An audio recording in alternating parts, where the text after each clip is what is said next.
تمہیں کسی اور کا بنتے دیکھنا یقیناً مجھ سے برداشت نہیں ہوگا۔ ظالم، سنگ دل، جھوٹا، دھوکے باز، میں اظہار نفرت کے بعد، اتنی زیادتیاں سہنے کے بعد، تمہاری محبت سے اعلان لا تعلقی کے بعد بھی تمہاری منتظر ہوں۔ تمہارے نام پر بیٹھی ہوں اور تم نے شادی بھی کر لی۔ تمہیں معاف کرنے کی غلطی نہیں کرنی چاہیے تھی، کم از کم عزت نفس تو محفوظ رہتی۔ تم نے مجھے کہیں کا نہ رکھا معاویہ، اسی لیے خوابوں میں آ دھمکتے تھے۔ تمہیں شمع رانی کا ذرا بھی خیال نہ آیا؟ ساری محبت و چاہت جھوٹ کا پلندہ تھی۔ ایک بار بھی تصدیق کی کوشش نہ کی کہ میری شادی ہو گئی ہے کہ نہیں۔ کسی سے پوچھ ہی لیتے، مجھ سے بات کرنا گوارا نہیں تھا، اپنی بسمہ بہن سے پتہ کر لیتے، اپنے دوست عقیل سے پوچھ لیتے، شادی سے پہلے ایک بار، کم از کم ایک بار تو پوچھنے کی زحمت کرتے۔ نہ جانے کتنے گلے، کتنے شکوے اور شکایتیں تھیں جن کی لپیٹ میں دل و دماغ آئے ہوئے تھے۔ ایک بار تو ایسا ابال اٹھا کہ وہ اس کا گریبان تھامنے کو باہر نکلنے لگی تھی، مگر پھر عقل حماقت پر غالب آئی۔ وہاں شور شرابہ کرنا کسی طور مناسب نہیں تھا۔ نمازی مسجد سے نکل کر کار اور ڈرائیونگ سیٹ پر بیٹھے وجود کو حیرت بھری نظروں سے دیکھتے ہوئے گھروں کی طرف بڑھ رہے تھے۔ تبھی اس نے ہمت مجتمع کرتے ہوئے کار سٹارٹ کی اور واپس روانہ ہو گئی۔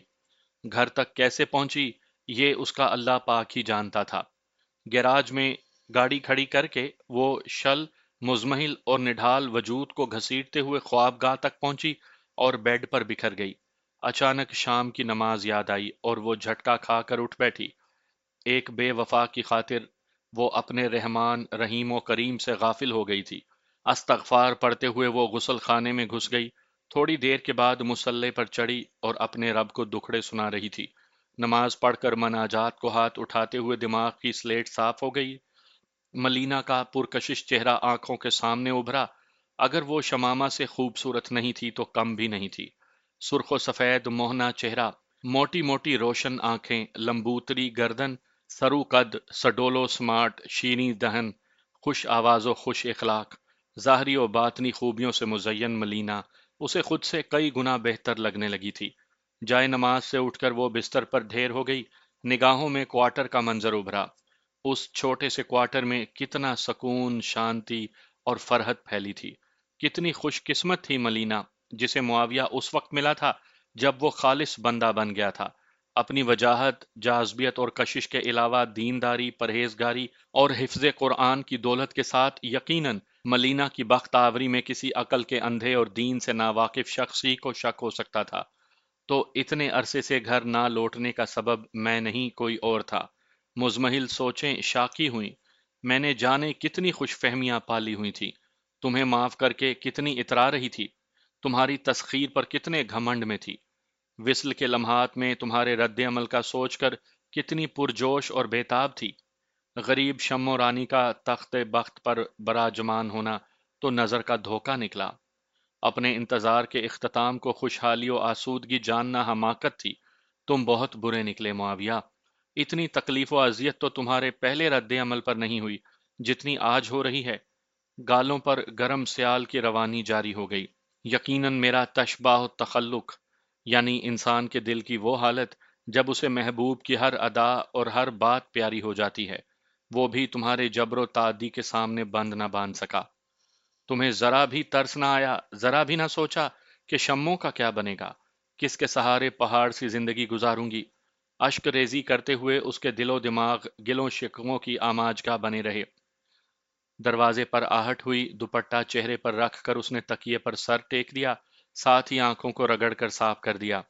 عالیہ بیگم کی مہربان آواز آئی، بہو کس وقت لوٹیں، بتایا بھی نہیں، تمہارے انتظار میں ہم بھوکے بیٹھے ہیں۔ اس کا بہو کہنا شمامہ کے دل پر برچھے کی طرح لگا تھا۔ بمشکل ہی وہ سخت رد عمل ظاہر کرنے سے رکی تھی، ورنہ دل و دماغ چیخنے چلانے پر مائل تھے۔ قدرے نکاہت سے بولی، طبیعت ٹھیک نہیں تھی خالہ جان، اور ماسی زرینہ نے مجھے لوٹتے دیکھا تھا، سوچا آپ کو مطلع کر دے گی۔ کیا ہوا طبیعت کو؟ پریشانی ظاہر کرتے ہوئے اس نے شمامہ کے ماتھے پر ہاتھ رکھا۔ ہلکی ہلکی حرارت محسوس کرتے ہی وہ مزید تحقیق کے بجائے صدیقی صاحب کو آوازیں دیتے ہوئے دروازے کی طرف بڑھی۔ اجی سنتے ہو، بہو بخار میں پھک رہی ہے۔ شمامہ نے اسے منع کرنے کو پکارا، مگر نحیف آواز عالیہ بیگم کے کانوں تک نہیں پہنچی تھی۔ صدیقی صاحب نے بھی فوراً کال کر کے ڈاکٹر کو بلا لیا۔ عالیہ بیگم واپس آ کر اس کا سر دبانے لگی۔ عالیہ کی پریشانی نے اسے معجوب کر دیا تھا۔ خالہ جان، اتنی بھی بیمار نہیں ہوں۔ یقیناً اتنی دیر گرمی میں مارے مارے پھرتے رہی ہو، بخار تو ہونا تھا۔ کتنا منع کرتی ہوں دفتر سے سیدھا گھر لوٹا کرو، اور کہیں کام سے جانا ہو تو دفتر سے چھٹی کر لیا کرو، مگر تمہیں کوئی فرق ہی نہیں پڑتا۔ شفقت بھرے لہجے میں کوستے ہوئے وہ سر دباتی رہی۔ صدیقی صاحب نے بھی آ کر حال پوچھا۔ ہلکا سا سر درد ہے چچا جان، آپ نے یوں ہی ڈاکٹر صاحب کو زحمت دی۔ صدیقی صاحب مسکرائے۔ تمہیں فکر کی ضرورت نہیں، اسے زحمت کا خاطر خواہ معاوضہ ملے گا۔ ڈاکٹر کی آمد تک دونوں اس کے پاس رہے۔ ڈاکٹر نے معائنہ کر کے طمانیت کا اظہار کیا۔ فکر کی بات نہیں، ہلکی سی حرارت ہے۔ بیگ سے 2-3 خوراکیں گولیوں کی نکال کر اس نے عالیہ بیگم کو کھانے کی ترتیب بتائی اور اجازت لے کر رخصت ہو گیا۔ ماسی زرینہ دودھ گرم کر کے لے آئی تھی۔ مجبوراً دودھ کے گلاس کے ساتھ اسے 2 گولیاں نگلنا پڑیں۔ عالیہ بیگم اس کے ساتھ بیٹھ کر سر دباتی رہی۔ شمامہ جانتی تھی کہ اس نے منع کرنے پر نہیں رکنا تھا۔ جان چھڑانے کو 2-3 منٹ کے بعد ہی وہ گہرے سانس لینے لگی۔ خوابیدہ سمجھ کر عالیہ بیگم احتیاط سے باہر نکل گئی تھی۔ وہ بیڈ کراؤن سے ٹیک لگا کر بیٹھ گئی۔ عشاء کی اذان کو کافی دیر گزر گئی تھی۔ نماز ادا کر کے وہ بسمہ کا نمبر ملانے لگی۔ گھنٹی وصول کرتے ہوئے اس کی چہکتی آواز ابھری۔ السلام علیکم، شاید کومنٹ کا جواب آ گیا ہے جو بسمہ غریب کو بے آرام کرنے کی سوجی ہے۔ وہ آپ دیدہ ہوئی۔ اس نے مجھے دھوکہ دیا ہے بسمہ۔ اس ظالم سے خیر کی توقع ہی ابس تھی۔ بسمہ بیزاری سے بولی، شاید پھر کوئی الٹا سیدھا خواب دیکھ لیا ہے۔ کاش سپنا دیکھا ہوتا، مگر یہ حقیقت ہے۔ حافظ معاویہ علی نے شادی کر لی ہے، اور تم کہتی تھی نا، میں اکیلی خوبصورت ہوں نہ انوکھی کہ میرے جیسی پاکستان میں ناپید ہوں۔ خوش ہو جاؤ بسمہ، تمہارا کہا سچ ثابت ہوا۔ ملینا ایسی ہی ہے۔ بسمہ متعجب ہوئی۔ ہوش میں ہو؟ شام ہی کو آیا ہے جب معاویہ کی بیوی سے ملاقات ہوئی۔ بسمہ اس کے واویلے کو برے خواب کا شاخسانہ سمجھ رہی تھی۔ شرارت سے بولی، جہاں تک میرا اندازہ ہے معاویہ بھائی کی خوابگاہ کی تلاشی میں تمہارے ہتھے کسی ایسے مشروب کی بوتل چڑھ گئی جسے پینا نہیں چاہیے تھا۔ وہ تفصیل سے بتاتے ہوئے بولی، تمہارے گھر سے نکلتے ہی کومنٹ کا جواب آ گیا تھا۔ میں مذکورہ پتے پر پہنچی تو شام کی اذان ہو رہی تھی۔ اس ہرجائی کی آواز کیسے نہ پہچانتی؟ جماعت بھی اسی نے کروائی۔ ایک بھائی سے امام صاحب کا نام پوچھا تو اس نے حافظ معاویہ علی بتایا۔ اگر کچھ شک تھا بھی صحیح تو جاتا رہا۔ ایک بزرگوار نے امام مسجد کے کوارٹر کی طرف رہنمائی کی۔ وہاں پہنچی اور اس کی خوبصورت دلہن کو دیکھ کر واپس بھاگ پڑی۔ ملینا نام ہے، ملینا معاویہ، کتنا جچتا ہے نا؟ بسمہ کی الجھن آمیز آواز ابھری، مجھے اب بھی یقین نہیں آ رہا کہ یہ خواب نہیں ہے۔ وہ تلخی سے بولی، یوٹیوب پر اس تلاوت کے ذیل میں میرا کومنٹ اور اس کا جواب دیکھ لو، شک دور ہو جائے گا۔ وہ شادی کیسے کر سکتا ہے؟ شمو رانی کے بجائے اسے جنت کی حور بھی قبول نہیں تھی۔ شمامہ گلوگیر ہوئی، شاید ملینا اسے جنت کی حور سے بھی خوبصورت لگی ہو۔ ملاقات نہیں کی؟ وہ رونکی ہوئی، کچھ رہ گیا تھا کہ ملاقات کرتی؟ اسے کبھی معاف نہیں کروں گی، کبھی نہیں، ہمیشہ نفرت کروں گی، اور دیکھنا اس سے 1000 گنا خوبصورت اور وجیح لڑکے سے شادی کروں گی، کوئی ایسا جو اس ظالم سے بڑھ کر خوش الحان ہوگا۔ تم دیکھنا بسمہ، شمو رانی اتنی گئی گزری نہیں ہے۔ اسے اینٹ کا جواب پتھر سے ملے گا۔ بہت برداشت کر لیا، بہت سہ لیا، مزید نہیں۔ کیا سمجھتا ہے مجھے؟ اس سے بہتر نہیں ملے گا؟ اس کی غلط فہمی جلد ہی دور کر دوں گی۔ میں حلق میں کڑوا گولا پھنسا اور وہ رو دی۔ اے شمو، پاگل تو نہیں ہوئی ہو؟ بسمہ نے پچکارا، ایسے نہیں روتے میری جان۔ وہ اکیلا مرد تو نہیں ہے کہ یوں تڑپ رہی ہو۔ اتنی سمجھدار ہو، اچھی طرح جانتی ہو یہ فیصلے کسی اور کے ہاتھ میں ہیں، اور جس کے ہاتھ میں ہیں وہ اپنے بندوں کے فائدے نقصان اور ترجیحات کو ان سے زیادہ جانتا ہے۔ بھول گئیں؟ تم نے ہی تو بتایا تھا کہ کوئی مصیبت نازل نہیں ہوتی مگر اللہ پاک کے حکم سے، اور یہ کہ اور وہ ہی ہنساتا ہے اور وہ ہی رلاتا ہے۔ سورہ نجم۔ مجھے تو رب کی رضا میں راضی رہنے کے لیے فضائل سناتی ہو اور خود ذرا سی بات پر آنسو بہانا شروع کر دیتی ہو۔ اس نے دہائی دی، یہ ذرا سی بات ہے؟ میری زندگی میں تاریکیاں بھر گئیں، حسرتیں ناکام و نامراد ہو گئیں، تمناؤں کا خون ہوا، انا و خودداری سولی پر چڑھ گئی، اور وہ مجھ سے بچھڑ گیا جس کے لیے 4 سال سے آس و امید کی شمع جلائے منتظر بیٹھی تھی۔ بہتر تھا کہ میں معافی کا اعلان ہی نہ کرتی، کم از کم عزت نفس تو سلامت رہتی۔ دل کو بہلا لیا تھا، خود کو سمجھا لیا تھا، اس کی زیادتیاں و ناروا سلوک مد نظر رکھ کر اسے دھتکارنے کی ہمت باندھ لی تھی، لیکن تم نے بار بار اس کی سفارش کر کے میرے افعال کو غلط گردان کر میرے دل کو اس کی طرف مائل کیے رکھا۔ اب کہتی ہو کہ روتی کیوں ہو؟ اب نہ روؤں، نہ مچلوں، دہائی نہ دوں تو کب؟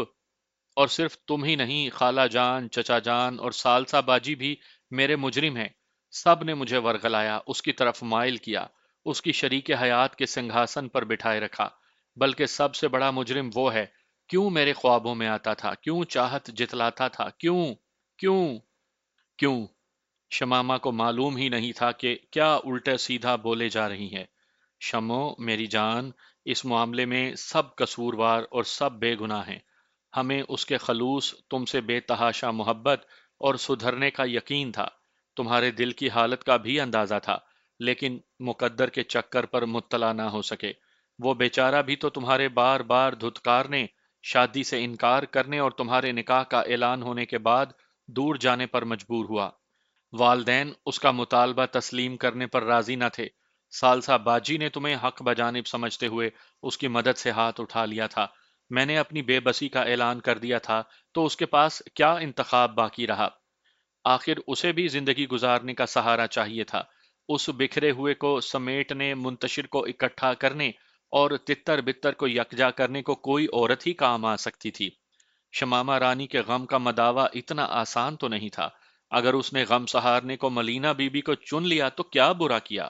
یہ کوئی ایسا مسئلہ نہیں ہے کہ تمہیں واویلا کرنے کی ضرورت پڑے یا ہمارے شور کرنے سے حل ہو۔ سب سے بہتر چپ سادھنا ہے میری جان۔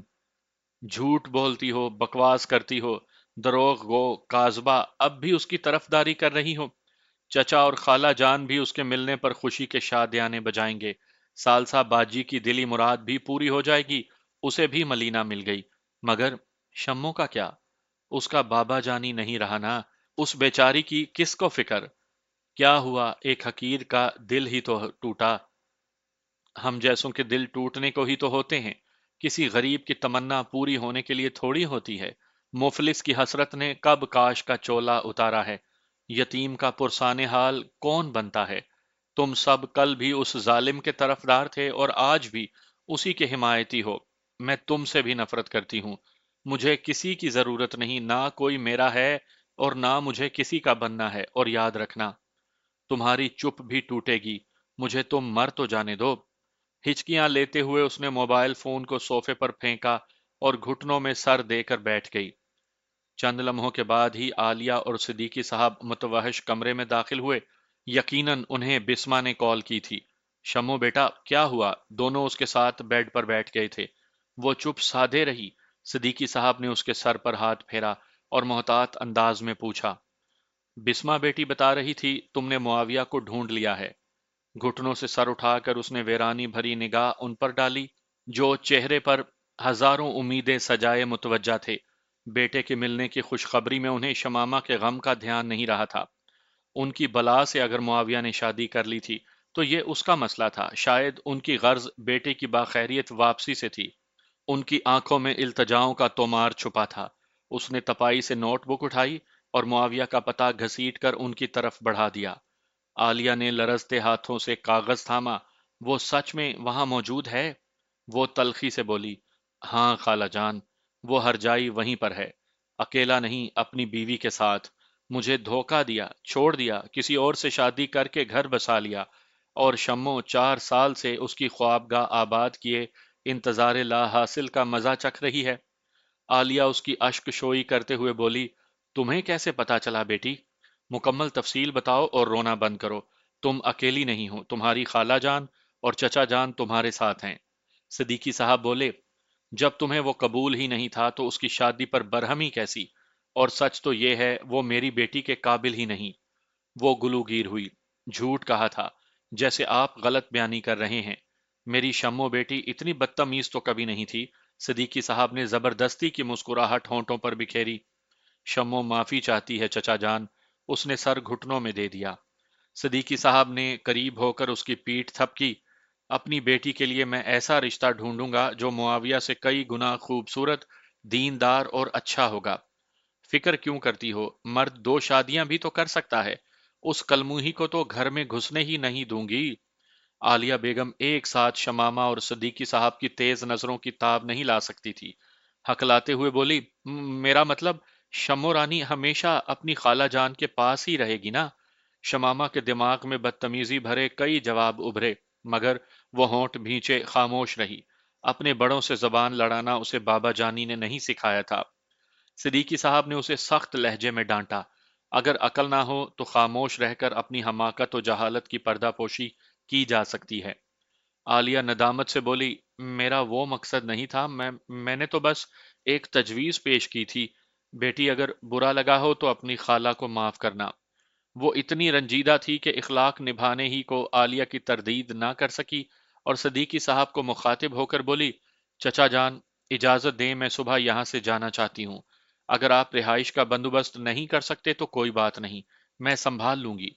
صدیقی صاحب نے شفقت بھرے لہجے میں ڈانٹا، شاید تمہیں پٹنے کا زیادہ ہی شوق چڑھا ہے۔ وہ اداسی سے بولی، شاید مسئلہ میری پٹائی سے بھی حل نہ ہو۔ تو کیا تمہارا یہاں رہنا معاویہ کی خاطر تھا؟ اس کی وجہ سے تم نے عالیہ بیگم کو خالہ بنایا اور دن رات دیکھ بھال کی، اور اسی کی وجہ سے مجھے چچا جان کے سنگھاسن پر بٹھایا۔ اسی کی بدولت گھر کی ویرانی کو رونق بخشی۔ تمہارا مطمع نظر صرف معاویہ کا حصول، اس کی محبت اور چاہت تھی، جبکہ ہم کسی اور غلط فہمی میں مبتلا تھے۔ خیر، کوئی بات نہیں، تمہاری مرضی۔ ہم نے کون سا تمہارا خیال رکھا، توجہ دی یا بہتری کا سوچا؟ گھر میں رکھا کہ نوکرانی کی طرح تم سے خدمت لینا تھی؟ دفتر میں بٹھایا کہ کاروبار کے لیے معاون کی ضرورت تھی؟ فریقین کے اپنے مقاصد و ترجیحات تھیں۔ جاں بین، خود غرض اور مطلب پرست تھے۔ ہمارا مقصد پورا ہو گیا اور تمہاری امید بر نہ آئی، جس پر افسوس کرنے کے علاوہ کچھ نہیں کیا جا سکتا۔ ٹھنڈا سانس بھرتے ہوئے وہ عالیہ کو مخاطب ہوا، چلو بیگم، شمامہ رانی اب اتنی بڑی ہو گئی ہے کہ اپنے فیصلے خود لے سکے، اور ہمیں بھی بیٹا ملنے کی امید ہو گئی ہے، تو پرائی لڑکی سے ہمیں کیا مطلب؟ پہلے تو بیٹے کی وجہ سے اسے گھر میں رکھا ہوا تھا نا، اور ناز نخرے برداشت کر رہے تھے۔ چچا جان، شمامہ چیختے ہوئے اس کے بازو سے چمٹی، آپ بالکل بھی اچھے نہیں ہیں۔ آپ سے کبھی بات نہیں کروں گی، نہ راضی ہوں گی، ملنا تو چھوڑیں، دیکھوں گی بھی نہیں۔ صدیقی صاحب ہنسے، پھر بکواس کرو گی؟ نہیں، کبھی نہیں۔ منہ بسورتے ہوئے اس نے صدیقی صاحب کے کندھے پر سر ٹیک دیا۔ پہلے بھی بتایا ہے، یہ میرا گھر ہے اور تمہارے مجرم ہم نہیں ہیں۔ پھر ہم سے کیسا جھگڑا؟ باقی رہا معاویہ، تو اسے معلوم ہی نہیں ہے کہ تم نے اسے معاف کر دیا ہے۔ اگر وہ محبت میں ثابت قدم نہ رہ سکا تو اپنا ہی نقصان کیا ہے نا؟ تم کیوں خون جلاتی ہو؟ وہ دھیرے سے بولی، میں دوسری منزل پر منتقل ہونا چاہتی ہوں۔ پورا گھر ہی میری بیٹی کا ہے، اگر نیچے رہنا چاہو تو معاویہ کا نچلی منزل پر داخلہ ہی ممنوع کر دیں گے۔ اجازت لیے بغیر سیڑھیاں نہیں اترے گا، اور دوسری منزل پر رہنا چاہو تو اسے اوپر جانے کو اجازت کی ضرورت پڑے گی۔ اس نے برہمی بھرا اعلان کیا، صبح سویرے ہی اس کا سارا سامان یہاں سے نکال کر باہر کروں گی۔ ٹھیک ہے، اور اب سو جاؤ۔ اسے لٹا کر میاں بیوی باہر نکل آئے۔ خوابگاہ میں پہنچتے ہی عالیہ نے سالسا کو کال کر دی تھی۔ بھائی کی خیر خبر ملتے ہی وہ فوراً اس طرف جانے کو مچلی، مگر صدیقی صاحب نے یہ کام صبح تک ملتوی کر دیا۔ طلوع آفتاب کے ساتھ سالسا وہاں پہنچ گئی تھی۔ ملازمہ کو دوپہر کا خصوصی کھانا تیار کرنے کا حکم دے کر وہ نکل پڑے۔ شمامہ کی جذباتی حالت کے پیش نظر اسے مطلع کرنا یا ساتھ چلنے کی دعوت دینا مناسب نہیں سمجھا تھا۔ 1.5 گھنٹے بعد پوچھ تاچھ کے وہ مسجد عائشہ صدیقہ تک پہنچ گئے تھے۔ کار مناسب جگہ پارک کر کے وہ مسجد سے ملحق کوارٹر کی طرف بڑھ گئے۔ ان کے دل عجیب انداز میں دھڑک رہے تھے۔ اتنے عرصے بعد کھوئے ہوئے لاڈلے کی دید کو آنکھیں بےتاب تھیں۔ سالسا نے دروازے پر دستک دی۔ قدموں کی چاپ قریب آئی، مترنم نسوانی آواز ابھری، کون؟ عالیہ بے صبری سے بولی، دروازہ کھولو بیٹی، میں تمہاری ساس ہوں۔ زنجیر گرنے کی کھن کھناہٹ کے ساتھ پٹوا ہوئے ایک خوبصورت لڑکی آنکھوں میں حیرت کے دیپ جلائے کھڑی تھی۔ صدیقی صاحب پر نظر پڑتے ہی اس نے دوپٹہ منہ میں لپیٹتے ہوئے دروازے کی آڑ پکڑ لی۔ اپنے سسر سے پردہ نہیں کیا جاتا بیٹی۔ عالیہ اور ثالثہ ایک ساتھ داخل ہوئیں۔ وہ گھبراتے ہوئے مستفسر ہوئی، آپ کو پہچانا نہیں؟ ثالثہ ہنسی، پہچان کروا تو دی ہے، یہ بتاؤ معاویہ بھائی کہاں ہیں؟ مسجد میں، زبان سے کہتے ہوئے اس نے ہاتھ سے بھی اشارہ کر دیا تھا۔